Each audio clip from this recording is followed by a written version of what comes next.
ជាអង់គ្លេសផងហើយគោប្រយោជន៍ភាសាអង់គ្លេសទៀតhiện thì dưới tới đây chơi thay khổ mấy thế để tới cô sắp hưởng tiến chẳng đây thì giờ mình khơi chẳng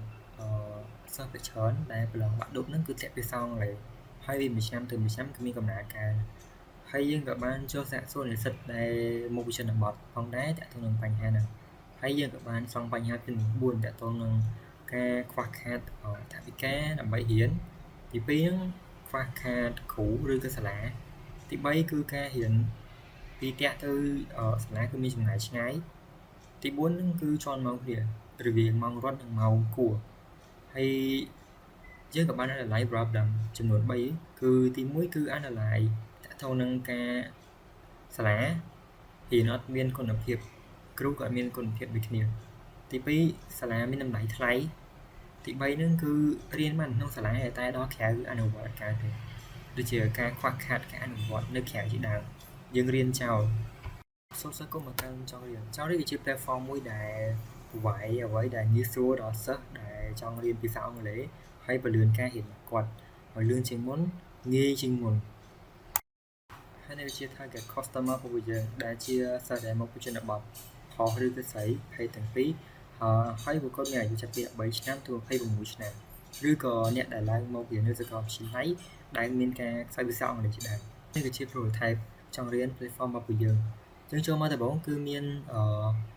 dashboard មួយដែលមាន show cost ជាច្រើនហើយក្នុងនោះក៏យើងអាចមានមេរៀនក្នុង course ដូចជាវីដេអូឬក៏ quiz នៅក្នុងនឹងជាដើម so នេះគឺជាគុណសម្បត្តិ platform របស់យើងទីមួយគឺយើងរៀនភាសាអង់គ្លេសតែបញ្ចូលជាភាសាខ្មែរទីពីរគឺមេរៀនមួយគឺមានរៀន map សុបាយទាំង quiz ទាំងមេរៀនទី3ហ្នឹងគឺគឺ course ទាំងអស់ហ្នឹងគឺ free សម្រាប់អ្នកដែលចង់រៀនភាសាអង់គ្លេសគឺអត់មានការកាត់លុយពីគាត់ទេដោយសារតែយើង focus ខ្លាំងទៅអ្នកដែលមានជីវភាពមិនសូវយូរធូរធារហើយនេះគឺជា competitor analyze តទៅនឹងយើងយក e-score EFK Academy TTA ហើយជាមួយនឹង platform របស់យើងតែមើលទៅ platform របស់យើងគឺមានភាពងាយស្រួលដើម្បីរៀនទី2ហ្នឹងគឺយើងចំណេញលុយបានច្រើនដោយសារតែយើងរៀនអត់ត្រូវលុយដើម្បីទិញ course ដូច intro course ទេទី4ហ្នឹងគឺ high level quality គឺយើងមានគ្រូ instruction ល្អៗដើម្បីមកបរៀនទី4ចុងក្រោយហ្នឹងគឺ popular tutorial មានថាយើងអត់ទាន់បាន host វាទៅក្រៅទេចឹងយើងអត់ទាន់ដឹងថា website យើងល្បីឬក៏អត់ទេតបគឺជា partnership របស់យើងមានពីរទី1 Smart ហើយនឹង Amazon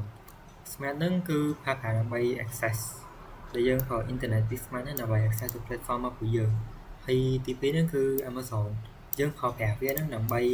hosting website របស់យើងវាជាការ hosting server របស់យើងគ្នាហើយនេះក៏ជា member របស់យើងមានចំនួន5នាក់ហើយមួយហ្នឹងគឺមាន role ខុសគ្នាពេលគេបានឃើញអញ្ចឹងសម្រាប់ scalability វិញគឺមានចំនួន3 term ទី1នេះគឺ short term គឺយើងបរិយានៅ local ណាមួយ easy sign up ហើយនឹងចាប់ដៃគូសហការជាមួយសាលាណាមួយជាដើមដើម្បីឲ្យគេស្គាល់ពី platform របស់ពួកយើងហើយ term បន្ទាប់គឺ medium term គឺយើងបន្ថែម course បន្ថែមទៀតតាក់ទងនឹងភាសាអង់គ្លេសហើយក៏ develop វាទៅជា mobile app ដែល